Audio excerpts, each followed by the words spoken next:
Hey there, Mama. So, you've heard of the Enneagram. You may or may not be obsessed. I know, me too. Let's learn how to apply our Enneagram personalities to not only understand ourselves, but understand our relationships, including our kids. We can streamline our systems, our households, our businesses. We can live an easier, more simplified life simply by applying the principles in this personality test. I bet all these hacks are things you've not even considered. In this podcast, I'll be talking about family routines, self-identity, making life easier, and really learning how to cherish who God created you to be from the inside out. How to prioritize, plan, and create systems that's going to make life feel seamless. I'm Becky Williams, and this is Mama Meets Enneagram podcast. Hey everybody, it's time for another Word Up Wednesday. So I wanted to hop on today and talk a little bit about the Enneagram and about homeschooling. And so I know that currently right now, places in Europe are back on lockdown due to COVID. I'm so tired of this. I know everybody is too.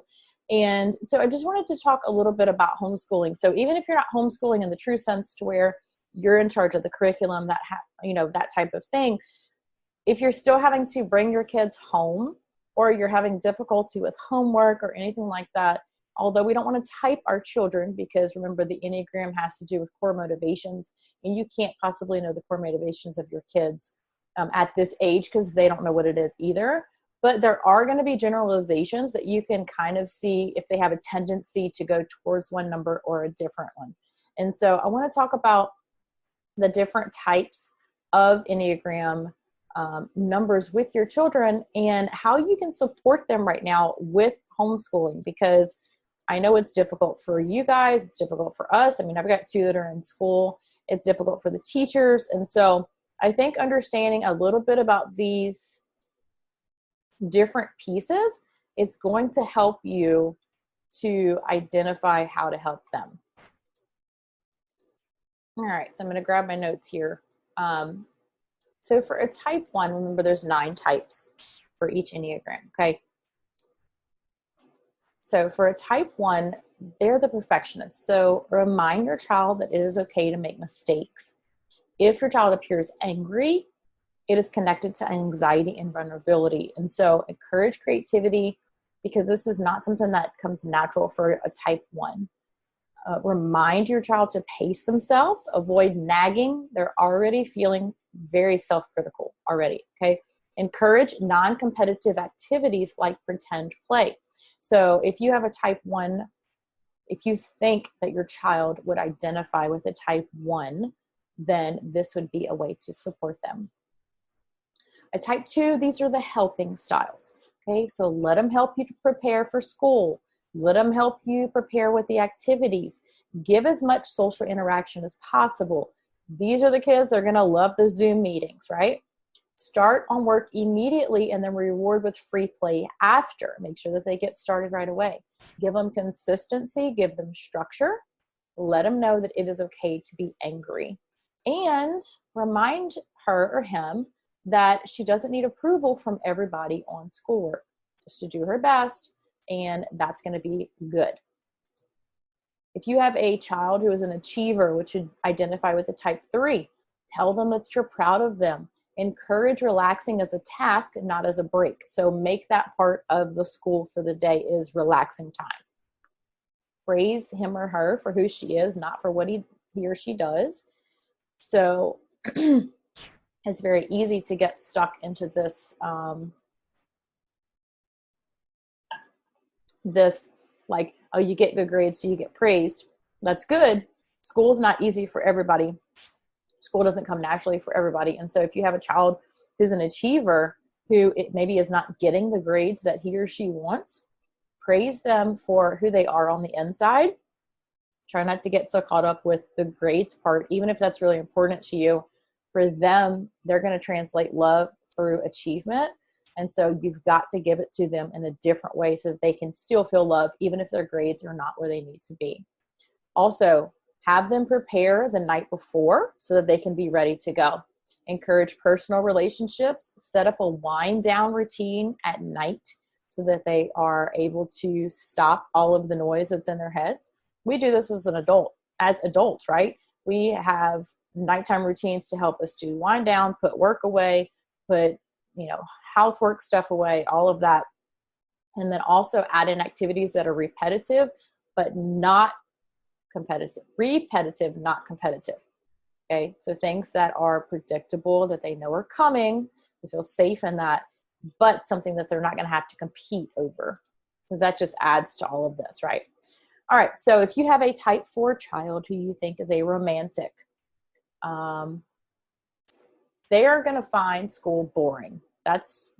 They just are. They're not going to enjoy school. These are going to be your daydreamers. They're going to be the ones who are like, can I go play now? After 2 seconds of doing, their Google Classroom work. All right. So make room for them to be able to use their imagination every day. So if you have to add in art because that is not something that's part of the school curriculum, do it. Okay. Also understand that a lot of times these kids are whiny, quote unquote, but it's just that they feel like their emotions are a part of them. Like there's no way to separate their emotions. Okay. So just know that your child is not being whiny. They just sometimes feel overpowered with their emotions. Remind them to be content about today, even though they're dreaming about the weekend or they're dreaming about something else. Also, understand that if you even have any type of anger that comes across, so for an example, I feel like Maddox, my second child, probably identifies with some of these tendencies. And sometimes he's like, "Mommy, why are you yelling at me?" And I'm like, "I'm not yelling at you, kid. What's the deal?" But it's just I have a little bit more of a rough way when I communicate. It's because I want to get my point across, or I just know what I'm saying, or he caught me in the middle of doing something and I didn't mean to respond that way. So I've learned, and I've really, really, really worked on this, to be able to be more gentle with him and more soft with him and more patient when he's having a complete meltdown. And I want to just be like, dude, get a grip, come on, get up, do whatever. It's not that big of a deal. But what I've learned is that does not validate him. That is not helpful at all to say, this is not a big deal, because it obviously is a big deal to him because he's having this emotional meltdown. Okay. So try not to, even if you feel like something truly isn't a big deal or they're being overly emotional about something, remember that that's just part of how they're built, and it just is what it is. Okay. So try not to make them feel shame by being mad or even just raising your voice even slightly more than what you normally do. They can translate that as yelling to them. Also, look at them directly so that you know they're listening. And this is so funny because Maddox used to do this all the time. Mama, look at my eyes so I can tell that you can hear me. He used to say that all the time. And I think that's funny that when I was doing some studying for this series, that came up, because I was like, oh, I feel like he may identify with some of the 4 tendencies. All right, so type 5, they're going to be the observers. So understand that change for a type 5 is very hard. So help them to understand, especially with right now, if you're doing an A-B schedule, if you have an older child that's having to do A-B schedule, there's going to be change. If they are going to school full time right now, but then there's a chance of lots of COVID. I mean, we just got a notice yesterday from the school saying lots of people are testing positive for COVID. We're doing our best. We'll keep you updated. And so we all know as adults, change right now is frustrating. Do we wear a mask? Do we not wear a mask? Do we go to school? Do we not go to school? Do we do this? Do we that? It's the same for kids. Okay. This is changing, and it's harder for them to understand, especially for a child who will identify with as a type 5. Also, I don't like it when you make a big fuss over me. Okay. So if you are a type 2 mama who likes to just praise and be excited and all the things, type 5s don't like that. They just want to be independent. They want to get their work done, and it just is what it is. They're more matter of fact. Okay. Also, I need to know why before I agree to your rules. So a type 5 child, if they identify with that, maybe you're ones that push back. Okay. They're the ones, why should I listen to you? And sometimes they are being disrespectful and they need to be corrected, of course. But there are other times when they are just truly inquisitive by nature and they're not trying to overpower you. They just really want to understand why this is happening so they can feel safe, because rules feel safe to them, parameters feel safe to them, facts feel safe to them. So If they're needing a little bit more of an explanation, don't write them off and be like, because I'm the mom and I said so. Yes, that works because you are the parent, but helping them understand may be part of their success. So just keep that in mind. Also, tell me that you enjoyed being with me because I already feel socially awkward. So reinforce that with them, that you love to be with them, that you enjoy your time together. Helping them with schoolwork is not a problem. Also, they need to understand how things work, and they need their own space and privacy. So I do see a lot of these tendencies in Slade. I feel like when he gets older, he may identify with a type 5, or at least portions of it. A type 6 child is going to be a questioner, okay? They can get really upset if they get an answer wrong and they have to try again at something. This also has, some of these have to do with, actually both kids. I feel like they have some tendencies with this. Remind them that making noises, trying to get negative attention is not healthy. Okay, so these are your kids who have checked out, they're done, they're making noises, they're making faces on the Zoom calls, they're changing the backgrounds on Zoom, okay? These are your type 6 questioners. I might be bossy or charming, but it is all about being in control either way. Also, I need structure to be safe. Allow me to wind down from my anger, okay? So if your type 6 child is just frustrated, Google Classroom's not working, they don't understand the assignment, they feel dumb, they feel stupid, they feel all the things, allow them to sit in their anger. Give them that space to freak out and just have a complete meltdown.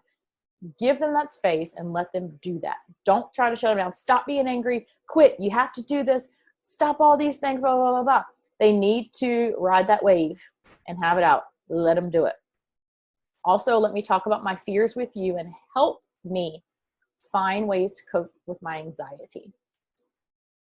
Okay, most of the things I'm talking about, guys, is about understanding that your child is a human, that your child is going to be an adult someday, and understanding that your child has feelings and emotions and thoughts and insecurities and all those things just like you do. We forget. I'm guilty of this. We forget that our children are people that are learning, that are growing. They're not just, things that need to be fed and changed and bathed and all of that. They are beautifully and wonderfully made as well. And we have to realize that there are different personalities that are emerging here, and being very careful not to dismiss your child for being different than you or seeing the world different than you, because it's not fair. A type 7, the adventurer. I live to have fun, so sitting still is very hard for me. These are your fidgeters, okay? Fidget spinners were made for children who identify with type 7. The little bar thing, I can't remember what they're called, but it's a rubber band thing that your teacher can get and put on your chair so that you can move your feet while you're sitting there. Those were made for your type 7 children. I'm very persistent when I want something, and I'm probably not going to give up. So just be prepared for that. Remind me to slow down on my work, because I'm really just ready for the next thing, and I'll forget to slow down. The reminders to slow down are important. Entertaining is what I do. I'm not trying to misbehave. They just find fun in everything, which is a wonderful quality. But if you're sitting trying to get them to do school, it can be a frustrating quality. But try to build in time for them to shine, them to be animated, them to create, to be entertaining. Also, I value quality time. Without it, I really feel neglected and unloved, and that they're going to become more sensitive. So if you have a type 7 who's usually bubbly and happy and, bright and vibrant, and they're not acting that way, check and see how much time you're spending with them and make sure that they're getting that connected quality time, because it helps them to feel safe. And I know right now that's what we want for our kids. I know for me, that's one of my deepest desires, is for my children to feel safe in their bodies, safe in their home, safe in their feelings, safe in their thoughts, all those things. All right, we have 2 more types, and then I will wrap this up. So a type 8 is going to be an assertive child. I look out for others and I defend those who can't defend themselves, which is really, really good. I take charge, but I can be too intense for some. So if you have a child that you're like, a lot of people will say strong-willed child. If you have one that it's just really, they're kind of hard to handle, these are going to be the kids that don't have a problem telling you exactly what they think. They often also will shift blame, and they won't take responsibility for their actions. So this is part of what you need to teach them and to help them to develop those skills and not just say, well, I did that because my teacher did whatever and she didn't put the assignment. So whatever, it's her. Okay. That's just their nature. It's just how they respond to things. Help them by seeing another way, or to see the errors that they have. Also, to earn my trust, be straightforward, dependable, and honest with me. They don't like you beating around the bush. They don't like a lot of fluff. They want facts, and they want you to be truthful and honest, even if you're upset or if they did something wrong. So I have seen examples with, like I said, you can't type your children, because this is the third thing that I feel like I see some parts of Slade with, and several with Maddox as well. But for this one with Slade, if he does something wrong and I'm trying to soften it, I'm trying to get around it, whatever, he does not respond very well. For me, if I say, look, here's the deal. This is what you did. This is why it's not okay. And this is your punishment for it. And then I stick to it and I hold to that. He'll come up and he'll hug me and he'll love on me and all that. And I'm like, this is so odd, because I just fussed at him for whatever. And I was very strict and I was very stern with it. There was not a whole lot of love that happened with it. But for him, he's like, okay, I can trust her to keep her word. She's being straightforward with me. I can depend on her to make me follow out with these consequences, and she's being honest with me. So that causes security for them. You see how all these different personality types come out and how they're all different? Understanding it's the key to unlocking this relationship with your kid, especially right now with all this crazy stuff going on. All right, so a type 9, here's our last one. These are the peacemakers. They're going to feel safe when things are pleasant and peaceful and everybody's getting along. So if you're really struggling and you're having a bad day as mama, your type 9 peacemakers are really going to have trouble, because they're going to want you. They're going to, mama, can I make you breakfast in bed? Mama, can I make your coffee? What about if I go outside and play with my friends? Would that help you? They're going to be the ones that try to smooth things out. They also love nature. They absolutely love nature. So take school outside sometimes. They also have trouble telling you what's wrong because they don't always know themselves. We all struggle with that, right? But for a type 9, it happens more often. Also remind them that they're important and that their needs do matter. A type 9, for an adult, or for anybody, but we talk about it more in the realm of adults. For a type 9, they feel like their needs are a bother and that they don't matter at all. So make sure that your child knows that their needs do matter. If they need help with something, it's okay. If their type 8 brother or sister is demanding help, or their type 7 brother or sister is acting up and wanting attention from entertaining, the type 9 might sit back and say, okay, I'm just going to keep the peace and not rock the boat here, but let them know that they do matter, okay? Also remind them that their ideas are important and that they matter. And if they feel stressed, talk to them about it when you're tucking them in bed. And then create moments to give them that space, to let them be heard, because like I said, they feel like they don't matter. And so creating that space for them allows them a platform to be able to express how they feel. All right, so that's all types, all 9 types. Remember, we cannot type other people because we don't know their core motivations. And for children, they're still growing and they're still learning. But hopefully you can see maybe just a little glimpse of your child in some of these things. If you see your child in 4 or 5 of them, that's cool. Take this information that I'm giving to you, use that to help to communicate with your child. Okay? It's all about communicating with them as people and not seeing them as you being in charge of them. Yes, of course you have to parent. Yes, of course you are in charge, but I'm talking about the way that we respond to our kids is important. They matter too. You matter too, mama. You're doing a good job, and I am rooting for you. Keep thriving in your motherhood, girl. I'm here for you. This was an episode of the Mama Meets Enneagram podcast. Did you know that you don't have to be on social media to keep up with what's happening? I promise to keep you in the loop through my weekly emails of any upcoming podcast episodes, helpful downloads, and the latest tips to keep your life running smoothly.